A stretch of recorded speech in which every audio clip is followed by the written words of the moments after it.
اب یہاں پر دیکھیے تقوی معیار فضیلت. اب وہ بلند کیسے ہوگا، اللہ کی نگاہ میں کس طرح بلند ہوگا؟ ابھی میں نے آپ کو بتایا، وہ حدیث بھی میں نے آپ کو بتائی کہ اللہ تعالیٰ محبت کرنے لگتے ہیں، پھر لوگوں کے دلوں میں فرشتے محبت کرنے لگتے ہیں. اب زمین پر بھی اس کو فضیلت لوگوں کے درمیان بھی حاصل ہو جائے گی. تقوی معیار فضیلت. اسلام میں تقوی کو جو اہمیت حاصل ہے اس کا اندازہ اس بات سے لگایا جا سکتا ہے کہ اسلام نے رنگ و نسل، زبان و وطن، حسب و نسب. حسب نسب کا مطلب ہوتا ہے ماں باپ کا خاندانی سلسلہ. حسب و نسب یا مال و منصب. منصب کا مطلب ہوتا ہے مال تو پتہ ہے آپ کو، منصب کا مطلب ہوتا ہے کوئی بڑا عہدہ، کوئی بڑی سیٹ پر کوئی ہو. یعنی ہم یہ کہیں جیسے پرائم منسٹر ہیں یا منسٹرز ہیں یا بہت کوئی اونچی بڑی سیٹ ملی ہوئی ہے، تو مال و منصب کو معیار فضیلت قرار دینے کے بجائے تقوی کو معیار فضیلت قرار دیا گیا ہے، جو ساری نیکیوں کی جان ہے. چنانچہ قرآن مجید میں ارشاد ہے، سورہ حجرات کی آیت نمبر 13 ہے، وَجَعَلْنَاكُمْ شُعُوبًا وَقَبَائِلَ لِتَعَارَفُوا إِنَّ أَكْرَمَكُمْ عِندَ اللَّهِ أَتْقَاكُمْ. اللہ تعالیٰ کے نزدیک تم میں زیادہ عزت والا وہ ہے جو زیادہ پرہیزگار ہے. اب اللہ تعالیٰ کے نزدیک زیادہ عزت والا وہ ہے جو زیادہ تقوی والا ہے. اتقاکم ان اکرمکم عند اللہ اتقاکم، جو زیادہ پرہیزگار ہے. پرہیزگار یعنی اپنے آپ کو بچاتا ہے ان تمام کاموں سے جو اللہ کو ناپسند ہے، کیونکہ وہ جو بھی نیکی کرتا ہے وہ صرف اللہ کے لیے کرتا ہے، اور اب اس کے اندر اس کے دل میں اللہ کی محبت و خشیت پیدا ہو گئی ہے، اور اپنے آپ کو ہر بری چیز سے کیا کر رہا ہے، وہ بچا رہا ہے، تو وہ اللہ کے نزدیک سب سے زیادہ عزت والا ہے. تو تقوی جو ہے معاشرے میں اس شخص کو سب سے زیادہ عزت ہے، یا اللہ کی نگاہ میں لوگوں کے درمیان سب سے زیادہ عزت والا وہ شخص ہے جس کے اندر تقوی ہے. تو اللہ تعالیٰ نے اور اسلام نے رنگ و نسل یعنی اس خاندان کے اور یہ اتنا خوبصورت ہے، یہ تمام چیزیں اہمیت نہیں رکھتی. زبان و وطن بہت زبردست لینگویج ہے ان کی، کسی بھی زبان کے بولنے والے ہوں، بڑی زبردست انگلش ہے یا بڑی زبردست اردو ہے، بڑی زبردست ان کی زبان ہے، اہمیت نہیں ہے. وطن اہمیت نہیں ہے. حسب و نسب یہ بڑے اونچے خاندان کے لوگ ہیں، یہ اہمیت نہیں ہے. مال و منصب بڑی اونچی سیٹ پہ بیٹھے ہوئے ہیں بھائی، یہ تو بہت مال و دولت ہے ان کے پاس، کوئی حیثیت نہیں ہے. معیار فضیلت ان تمام چیزوں کو قرار نہیں دیا گیا اسلام نے. اسلام نے اس میں سے کسی بھی چیز کو معیار فضیلت قرار نہیں دیا ہے. فضیلت کا مطلب ہوتا ہے بلند ہونا، بڑا ہونا، ان تمام چیزوں کو معیار فضیلت نہیں قرار دیا. تقوی کو معیار فضیلت قرار دیا ہے، یعنی تم میں سب سے بہترین وہ ہے جس کے اندر تقوی ہے، جو اللہ تعالیٰ سے ڈرتا ہے. اب کیسے پتہ چلے گا اس شخص کے اندر تقوی ہے؟ آپ دیکھیں گے کہ وہ جو بھی نیکی کر رہا ہے وہ اللہ کے لیے. بعض اوقات ایسا ہوتا ہے کہ کہیں کوئی جھگڑا ہو جائے یا کوئی ایسا سچویشن کریٹ ہو جائے جو آپس میں اختلافات ہوں، مسئلے مسائل ہوں، تو وہ شخص جو اللہ تعالیٰ سے ڈرتا ہے، جب اللہ کی بات اس کو بتائی جائے کہ نہیں اللہ تعالیٰ نے ایسے نہیں ایسے کہا ہے، آپ یہ غلط کر رہے ہو، فوراً وہ ڈر جائے اور پیچھے ہٹ جائے.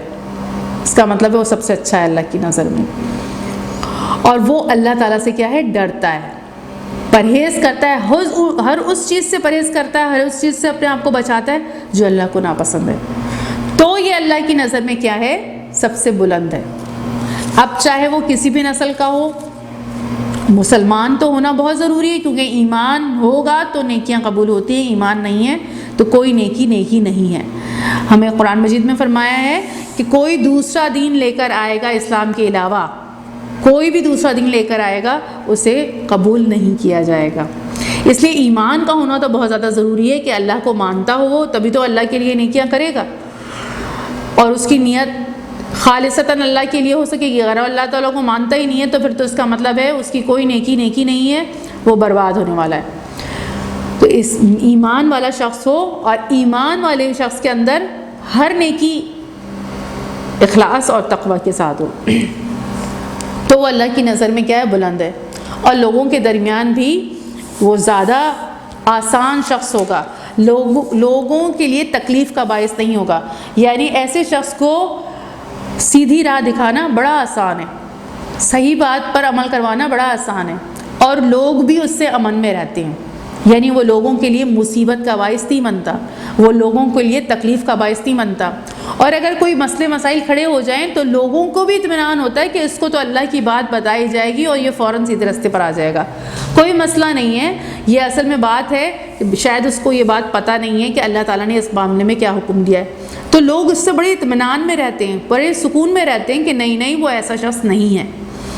تو کیا ہے کہ ایسا شخص ظاہر ہے پھر معاشرے میں بھی عزت پائے گا اور آخرت میں بھی اسے عزت نصیب ہوگی۔ حضور پاک صلی اللہ علیہ وسلم نے فرمایا بزرگی اور شرافت تقویٰ کا نام ہے۔ بزرگی کا مطلب ہوتا ہے کس کے اندر جو ہے وہ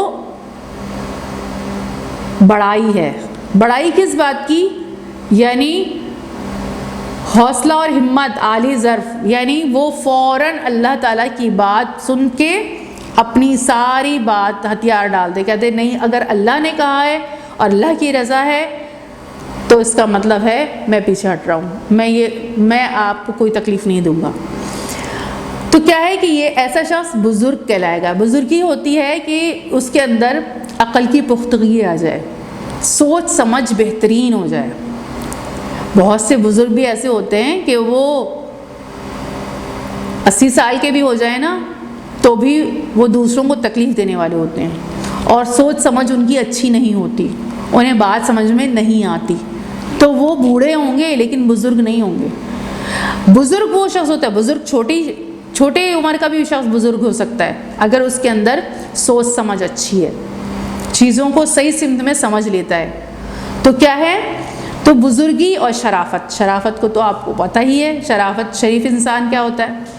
تو بزرگی اور شرافت حضور پاک نے فرمایا تقویٰ کا دوسرا نام ہے، تقویٰ کا نام ہے۔ اگر کسی کے اندر بزرگی اور شرافت ہے اور اس کے اندر سوچ سمجھ اچھی ہے، چیزوں کی حکمت ہے، سمجھ لیتا ہے، صحیح سمت اس کو نظر آ جاتی ہے اور شرافت ہے اس کے اندر، تو اس کا مطلب ہے اس کے اندر کیا ہے؟ تقویٰ ہے، وہ اللہ تعالیٰ سے ڈرتا ہے۔ حجۃ الوداع کے موقع پر آپ صلی اللہ علیہ وسلم نے پکار کر فرمایا عرب و عجم پر، عرب کو عجم پر اور عجم کو عرب پر۔ عجم کون ہوتے ہیں؟ غیر عرب، یعنی عرب کے باہر کے لوگ عجم کہلاتے ہیں۔ تو عرب کو عجم پر اور عجم کو عرب پر اور گورے کو کالے پر اور کالے کو گورے پر کوئی فضیلت اور برتری نہیں ہے، کوئی اونچا نہیں ہے۔ تمام عرب ہوں اور تمام انسان، چاہے ان میں عرب بھی شامل ہو، تمام انسان اللہ کی نظر میں برابر ہے، اور چاہے کوئی گورا ہو یا کالا ہو، سب اللہ کی نظر میں برابر ہے۔ کوئی کسی سے برتر نہیں ہے، کوئی کسی سے اونچا نہیں ہے۔ برتر وہ ہے جس میں سب سے زیادہ تقویٰ ہے، اللہ کی نظر میں سب سے زیادہ بہترین وہ ہے، سب سے زیادہ اس کی عزت ہے جس کے اندر تقویٰ ہے، اور معاشرے میں بھی اسی کی عزت ہوتی ہے، کوئی چاہے گورا ہو یا کالا ہو، لیکن اگر وہ اللہ تعالیٰ سے ڈرتا ہو اور اپنے معاملات کو صحیح سمت میں چلا رہا ہو، لوگ اس سے امن میں ہوں، پرسکون ہوں، تو بتائیے کہ کالے گورے کو دیکھا جائے گا یا اس چیز کو دیکھا جائے گا وہ نہیں بھائی یہ زیادہ اچھا ہے؟ کیونکہ اگر کوئی گورا شخص دوسروں کے لیے تکلیف کا باعث ہے، دوسروں کے لیے مصیبت کا باعث ہے، تو لوگ اس سے محبت نہیں کرتے، لوگ اس سے نفرت کرتے ہیں۔ اسی طریقے سے کسی پاس مال و دولت بہت زیادہ ہے لیکن وہ دوسروں کے لیے تکلیف کا باعث ہے، اسے کوئی سمجھائے اس کی بات سمجھ میں نہیں آ سکتی ہے، کیونکہ وہ اللہ تعالیٰ کو بڑا نہیں مانتا اور لوگوں کے لیے مصیبت کا باعث بنا ہوا ہے، اس کو صرف اپنی ہی بات صحیح لگتی ہے، تو اس کا مطلب ہے وہ لوگوں کے لیے تکلیف کا باعث ہوگا، اور اس کے اندر تقویٰ نہیں ہے تو وہ بات سمجھے گا نہیں، وہ سیدھے راستے پر آ ہی نہیں سکتا، وہ اپنے آپ کو ٹھیک کر ہی نہیں سکتا۔ تو سب سے برتر وہ ہے، اللہ کی نظر میں اونچا اور بلند وہ ہے جس کے اندر تقویٰ ہے۔ مطلب ہے کہ اخلاص و تقویٰ اخلاق کی بلندی کا آخری زینہ ہے۔ اس کا مطلب کیا ہوا؟ اب ہم نے اخلاص بھی دیکھ لیا، خالصتاً اللہ کی رضا کے لیے جو بھی نیکی کی جائے وہ قابل قبول ہوگی، پھر اس کے اندر تقویٰ ہے یعنی اللہ تعالیٰ کا ڈر ہے، یہی اخلاق کی بلندی کا آخری زینہ ہے، یعنی یہ ہو اس شخص کا اخلاق سب سے اچھا ہوگا۔ جیسے زینہ چڑھتے ہیں اور زینہ چڑھ کے ہم سب سے آخری اسٹیپ بلندی پر آ جاتے ہیں، اسی طریقے سے کوئی شخص اگر اخلاص اختیار کرے اپنی نیکیوں میں اور اس کے اندر تقویٰ بڑھتا چلا جائے، ہر نیکی کے بعد خشیت، اللہ کی محبت بڑھ رہی ہے اور ہر برے کام سے اپنے آپ کو اس لیے بچا رہا ہے کہ اللہ کو ناپسند ہے، اب اس کے اخلاق بہترین ہو جائیں گے، بہترین اخلاق کا مالک ہو جائے گا. اس کی عادات و اطوار، اس کا دوسروں کے ساتھ تعلق قائم کرنا، اللہ کا حق ادا کرنے والا، اللہ کے بندوں کا حق ادا کرنے والا، کیونکہ ظاہر ہے اسے اللہ کو راضی رکھنا ہے. اب اس کے اخلاق بہترین اور سنور جائیں گے، اور وہ بلندی یعنی اخلاق کی بلندی کے آخری زینے پر پہنچ گیا. اس کے اخلاق ہر لحاظ سے بہتر ہوتے چلے جائیں گے. اس لیے ہم پر لازم ہے کہ ہم کسی کے ساتھ اچھا سلوک کریں یا کوئی نیکی کا کام کریں تو وہ صرف اس نیت سے کریں کہ ہمارا خالق و پروردگار ہم سے راضی ہو، وہ ہم پر رحمت فرمائے اور اپنی ناراضگی و غضب سے ہمیں محفوظ رکھے. اسی نیت کے تحت کیے ہوئے کام کو دنیا میں مقبولیت اور اللہ تعالیٰ کے یہاں شرف قبولیت نصیب ہوتا ہے. دنیا میں بھی مقبولیت مل جاتی ہے، لیکن پھر بھی دنیا کی مقبولیت دل و دماغ میں نہیں ہونی چاہیے، کیونکہ پھر وہی نیت کیا ہے، کج ہو جائے گی، نیت میں ملاوٹ آ جائے گی. دنیا میں اللہ تعالیٰ عزت دے دیں اور مقبولیت دے دیں تو یہ اللہ تعالیٰ کی طرف سے ایک ایکسٹرا کریڈٹ ہوتا ہے، ایکسٹرا چیز ہے. لیکن بندے کی نیت یہ نہیں ہونی چاہیے کہ دنیا میں اسے شہرت مل جائے، دنیا میں لوگ جو ہے وہ بڑا کہیں، بڑے نیک ہے. کیونکہ اس کے لیے بھی ایک حدیث ہے، حدیث قدسی ہے کہ اللہ تعالیٰ قیامت والے دن ایک شہید سے پوچھیں گے کہ تم کس کی راہ میں شہید ہوئے؟ تو وہ کہے گا اللہ تعالیٰ آپ کی رضا کے لیے، آپ کی راہ میں. اللہ تعالیٰ فرمائیں گے تم جھوٹ بول رہے ہو، تم اس لیے جنگ کی اور تم اس لیے لڑے اور اس لیے تم نے شہادت حاصل کی کہ لوگ کہیں بڑا بہادر ہے، بڑی شجاعت کے تمہارے ڈنکے بج جائیں، تو وہ ہم نے دنیا میں تمہارے بجوا دیے. اب آخرت میں تمہارا کوئی حصہ نہیں ہے، اسے اٹھا کے جہنم میں پھینک دیا جائے گا، کیونکہ اس کی نیت خالص نہیں تھی، وہ صرف اور صرف اللہ کی رضا کے لیے نہیں کر رہا تھا. اسی طریقے سے کوئی شخص کوئی نیکیاں کرتا ہے، بڑا نیک شخص، وہ اللہ تعالیٰ کی راہ میں جائے تو اللہ تعالیٰ کے پاس جائے گا تو اس سے اللہ تعالیٰ پوچھیں گے تم نے کس لیے یہ نیکیاں کی؟ تو اللہ تعالیٰ آپ کی رضا کے لیے. تو اللہ تعالیٰ فرمائیں گے نہیں، تم نے لوگوں کے دکھانے کے لیے کی، تو اسے بھی جہنم میں پھینک دیا جائے گا. اسی طریقے سے بہت بڑا عالم شخص، دین کا بہت کام کرنے والا، اور اس کے بعد عالم تفسیریں لکھنے والا قرآن مجید کی، اب اس کو جب بھیج کیا جائے گا تو اللہ تعالیٰ اس سے پوچھیں گے تم نے کس کے لیے کیا؟ تو وہ کہے گا اللہ تعالیٰ آپ کے لیے. تو اللہ تعالیٰ فرمائیں گے تم جھوٹ بول رہے ہو، کیونکہ دل میں جو نیت ہوتی ہے وہ اصل ہے. زبان سے جو کچھ بھی ہم کہہ رہے ہیں وہ اصل نہیں ہے، اصل چیز کیا ہے؟ دل میں نیت. تو اگر اللہ تعالیٰ ہماری نیتوں کو بھی خالص کر دے، صاف کر دے، تو پھر اس کے بعد اسے کیا ہے، اللہ تعالیٰ فرمائیں گے تم جھوٹ بول رہے ہو، تمہاری نیکی کے ڈنکے ہم نے بجوا دیے اور تمہیں دنیا میں جو کچھ بھی شہرت دینی تھی دے دی، اب تم جو ہے وہ جہنم کا ایندھن بنو، یعنی اس کو جہنم میں ڈال دیا جائے گا. تو اس لیے خالصتاً اللہ کی رضا کے لیے ہونی چاہیے، اس میں اللہ کو ہی راضی رکھنا ہو. اسی نیت کے تحت کیے ہوئے کام کو دنیا میں مقبولیت اور اللہ کیا شرف قبولیت نصیب ہوتا ہے. تو میں نے ابھی آپ کو بتا دیا، مقبولیت، دنیا کی مقبولیت بھی دماغ میں نہیں ہونی چاہیے، ورنہ وہ بھی ہماری نیکیوں کو کیا کر دے گی؟ برباد کر دے گی. اللہ تعالیٰ اگر دے دیں، یعنی دو کا اگر تعریف کر رہے ہوں تو اپنی تعریف بھی سننا نہیں چاہیے. یہ بھی حضرت وسلم کی حدیث ہے کہ اگر تمہاری کوئی تعریف کرے تو اس کے منہ پہ مٹی ڈال دو، کیونکہ تعریف جب سننے والا بندہ عادی ہو جاتا ہے بندہ، تو بس اس کے بعد اس کے اندر سے خیر ختم ہو جاتا ہے. یعنی کوئی شخص اگر تعریف سننے کا عادی ہو جائے تو حضرت وسلم کی حدیث ہے کہ نہ اسے پھر اپنی برائیاں نظر آتی ہیں اور نہ ہی وہ اپنی برائی سننا پسند کرتا ہے. تو کیا ہے کہ جو بھی خرابی اس کے اندر پیدا ہوگی تو وہ تو کوئی شخص کو بتا رہا ہوگا کہ بھئی آپ کے اندر یہ چیز ہے، اسے ختم کریں، وہ سننا ہی نہیں چاہے گا. تو پھر ایسا شخص جو ہے وہ ٹھیک کیسے ہو سکتا ہے؟ اس لیے حضرت پاک نے فرمایا کہ اپنی تعریف نہیں سننی چاہیے. تعریف سنتے ہیں تو غرور و تکبر بھی پیدا ہو جاتا ہے. تو اپنی تعریف اور اپنی دنیا میں مقبولیت کی نیت نہیں ہونی چاہیے، صرف اور صرف کس کی رضا ہونی چاہیے؟ اللہ کی رضا کے لیے. جو بھی نیکی کرے اللہ کی رضا کے لیے کرے. اب اس سبق کا خلاصہ کیا ہے، اصل اہم باتیں کیا ہیں وہ پڑھ لیتے ہیں. اخلاص کا مطلب یہ کہ انسان جو کام کرے محض اللہ تعالیٰ کی رضا حاصل کرنے کے لیے کرے اور اس کی خوشنودی حاصل کرنے کے لیے کرے. تقویٰ سے مراد یہ ہے کہ انسان کے دل میں اس بات کا احساس و خوف ہو جائے کہ اللہ تعالیٰ میری ہر بات کو دیکھ رہا ہے، اگر میں نے اچھا عمل کیا تو مجھے اچھا بدلہ عطا کرے گا، اور اگر میں نے برا عمل کیا تو مجھے سزا دے گا. یعنی ہر وقت یہ خوف اور یہ چیز دماغ و ذہن پر رہے کہ اللہ تعالیٰ مجھے دیکھ رہے ہیں، چاہے کوئی دیکھ رہا ہے یا نہیں دیکھ رہا، لیکن مجھے اللہ تعالیٰ دیکھ رہے ہیں. تو اپنا ہر عمل اس نیت سے کرے کہ اللہ تعالیٰ مجھے دیکھ رہے ہیں، اگر میں نے برا عمل کیا تو پھر اللہ تعالیٰ سزا دیں گے، اور اگر میں نے اچھا عمل کیا تو اللہ تعالیٰ مجھ سے کیا رہیں گے؟ راضی رہیں گے۔ تو یہ کیا کہلائے گا؟ تقویٰ کہلائے گا۔ ہر اس کام سے اپنے آپ کو بچاتے ہوئے چلنا کہ جس سے اللہ تعالیٰ ناراض ہو جائیں، جو اللہ تعالیٰ کو ناپسندیدہ ہے، کیونکہ اللہ تعالیٰ دیکھ رہے ہیں، ہر آن ہمیں دیکھ رہے ہیں۔ قرآن مجید میں فرمایا اللہ تعالیٰ نے کہ ہم دیکھ رہے ہیں کہ کون کیا کر رہا ہے۔ پھر اس کے بعد اسلام میں اخلاص و تقویٰ کی بہت بڑی اہمیت ہے۔ اسلامی تعلیمات کے مطابق اعمال کی جزا و سزا اور ان کی قدر و قیمت کا تعین ان کی ظاہری صورت پر نہیں ہوگا، بلکہ اس نیت کی بنا پر کیا جائے گا جس کے تحت وہ یہ کام کیا گیا ہے۔ تقویٰ کو سارے اسلامی احکام کا مقصود اور معیار فضیلت قرار دیا گیا ہے۔ تو یہ تھا آپ کا سبق اخلاص و تقویٰ۔ مشق ہے مندرجہ ذیل سوالات کے جوابات دیں۔ دین میں اخلاص کا مطلب کیا ہے؟ شریعت میں تقویٰ کے معنی کیا ہے؟ سوال نمبر 3 ہے اخلاص کے بارے میں کسی ایک حدیث کا مفہوم بیان کریں۔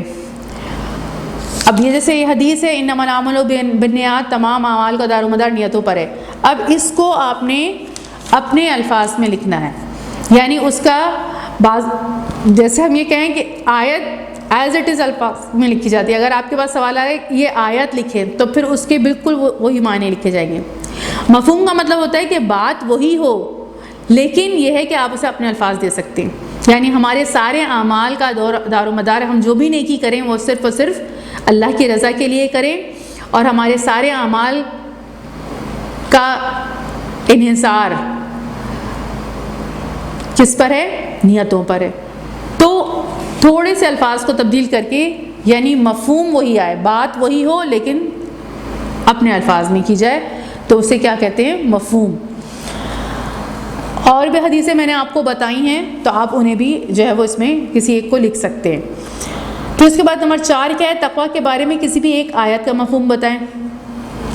تقویٰ کے بارے میں سورہ حجرات کی آیت یہاں پر دی گئی ہے، اور اللہ تعالیٰ کے نزدیک تم میں سب سے زیادہ عزت والا وہ ہے جو متقی ہے، پرہیزگار ہے، اور جو کوئی ڈرے اور نیک اعمال کرے تو ان پر نہ خوف ہوگا اور نہ وہ غمگین ہوں گے۔ یعنی اس کو اگر اپنے مفہوم میں آپ لکھیں کہ جو بھی ہم نیک عمل کرتے ہیں وہ صرف اور صرف کس کے لیے کریں؟ اللہ تعالیٰ کے لیے کریں، اور اللہ تعالیٰ سے ڈریں اور اللہ کے لیے نیک عمل کریں، تو وہ قیامت والے دن ان کے اوپر کسی قسم کا نہ کوئی خوف ہوگا اور نہ ہی انہیں کوئی غم ہوگا۔ یعنی جو جہنم میں جائیں گے انہیں بے انتہا غم لاحق ہو جائے گا، اور وہ ایسا غم ہوگا کہ وہ یہاں پر جو بھی دکھ ملتے ہیں، ہمیں تکلیفیں ملتی ہیں یا جو کچھ بھی ہوتا ہے، اگر کوئی بندہ اس کے اوپر صبر کر لے، صبر و تحمل آپ پڑھ چکے ہیں، تو اسے اس کا اجر ملتا ہے، ثواب ملتا ہے۔ لیکن جہنم میں جو تکلیفیں ملیں گی اس پہ وہ چاہے صبر کریں، چاہے روئے پیٹیں، کچھ بھی کریں، ان کو اس کا کوئی فائدہ حاصل نہیں ہوگا۔ تو وہ غم ایسا ہوگا کہ وہ کبھی غم ختم ہی نہیں ہوگا۔ لیکن جو شخص اللہ تعالیٰ سے ڈرے اور اپنے اعمال کو خالص اللہ کی رضا کے لیے کرے اور نیک اعمال کرے، تو وہ نہ قیامت والے دن اسے کوئی خوف ہوگا کہ میرا کیا حال ہوگا، اور نہ ہی وہ اللہ تعالیٰ انہیں کوئی دکھ اور غم دیں گے، نہ انہیں کوئی غم ہوگا نہ کوئی دکھ ہوگا۔ تو یہ ہو گئے آپ کے سوال و جواب۔ اب خالی جگہیں سوال نمبر 2، سوال نمبر 3، 4 اور 5 یہ آپ جو ہے وہ اپنی بک میں کر لیجئے گا، اگر آپ کی بک صاف ستھری ہے، اور اگر بک صاف ستھری نہیں ہے تو آپ یہ پورا کام اتار کر اور اپنی کاپی میں کیجئے گا۔ بک پہ کیا ہوا کام اس بک میں چیک کر دیں گی، اور جو کاپی میں ہوگا سارا وہ کاپی میں چیک ہو جائے گا۔ تو یہ تھا آپ کا سبق اخلاص و تقویٰ۔ السلام علیکم ورحمۃ اللہ وبرکاتہ۔